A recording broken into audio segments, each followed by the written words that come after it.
Okay guys, topic natin ngayon yung mga trucks na 1,000 kg and above. So dito, gagawa lang tayo ng sample. Magbe-base tayo sa pinakamurang 1,000 kg na bago. So ito yung Suzuki FB.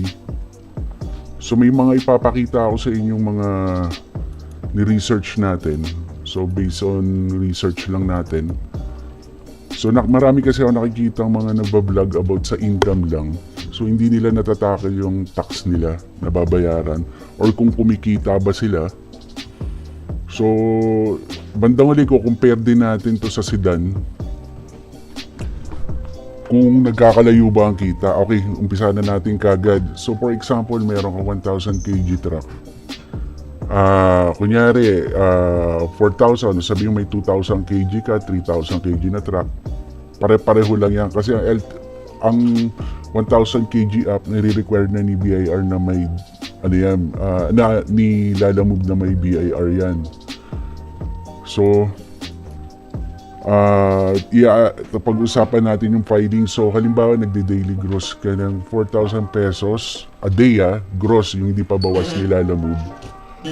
And 24 days kang nagbabiyahe. So, total monthly gross mo is 96,000 pesos. So, pag binawasan nila mo yan, magiging 76,800 na lang. So, magliles ka pa dyan ng mga expenses mo. So, next slide. Pag kumuha kayo ng BIR, automatic yan, non-VAT, naka-percentage, graduated tax yung yung category nyo yan, unless na i-request nyo siya mag 8%. So pag nasa BIR na kayo, nakakuha na kayo, i-request nyo 8%. So ito, for 1 year lang yan. So halimbawa, the following year, babalik siya sa graduated or yung 3%. So, hindi na natin tatakil yung basta yung na-research lang natin ang the best para sa atin is itong 8%. So, okay. Kasi isa lang ipapile mo dyan, yung 2551Q. Yung sa income tax lang yan. So, ayan na nga. So, ayan. So,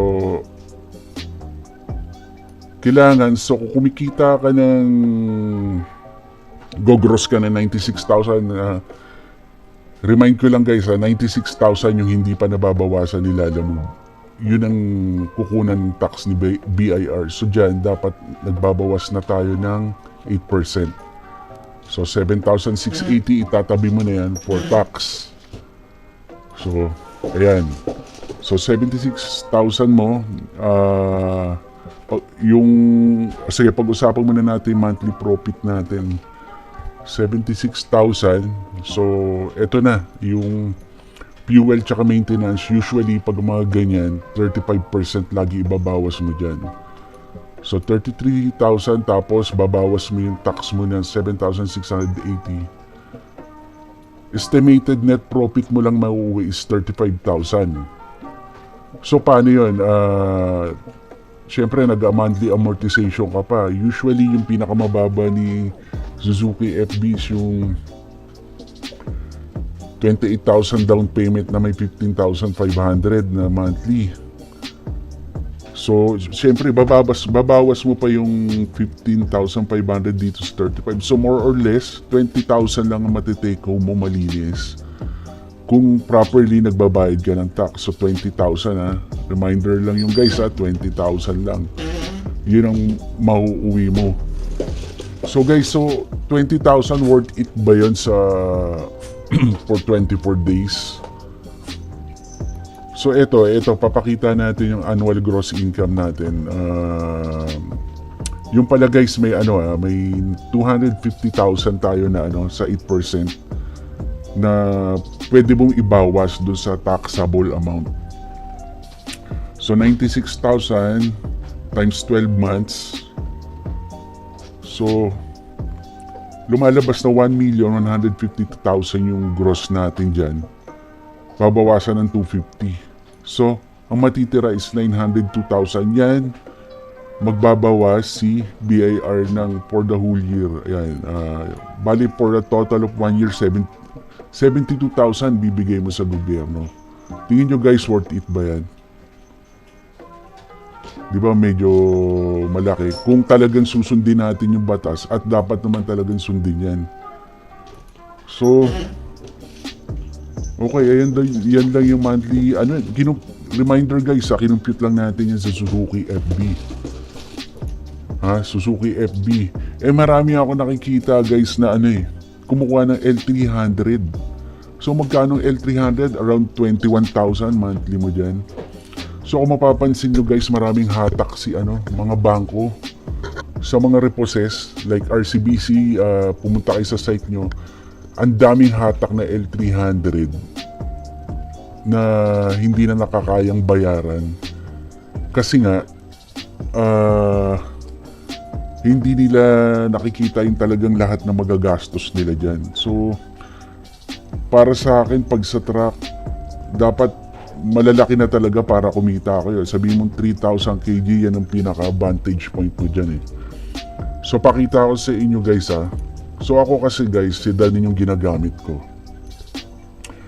So sa sedan guys, hindi na required ni LTFRB yan. As long na gamit ang i-haul mo at walang tao. So ang poproblemahin mo lang dyan, gas maintenance. Yan, fuel. So guys, ito. For example, sedan or hatchback, Mirage, yan, na hatchback or sedan. Sabi mo mag-gross income ka lang ng 2,000 sa isang araw. So monthly mo 48,000. So yan, lalamog commission 9,600, gross profit po 38,400. So ito, so sabi based sa computation ko, sa experience ko, 30% ang kinakain ng maintenance tsaka gas. So guys, tingnan nyo sa 24 days, 24,000. Ito sedan guys sa sedan, 24,000 ang malinis mo dyan. Kung makaka 2,000 na gross ka araw-araw. Yan, kasi bawas na lahat ng maintenance mo yan guys So uuwi kang 24,000 nang hindi natatax ni BIR. So guys, nakita nyo dito sa discussion natin na yung iba nagja-jump kagad. Alimbawa, may personal vehicle sila. So minsan nag-upgrade sila trucks. Hindi nila nakikita yung mga hidden na mga gastos, hindi na-research. So at the end of the day, mas parang kumikita pa nga yung mga, lalo na 300 kg, siguro 600 kg, 800. Mas kikita pa yan kasi hindi required ng LTFRB yan, yung hindi maigpit sila lamove. So 1,000 kg talaga yung kinukunan ng LTFRB. So yan.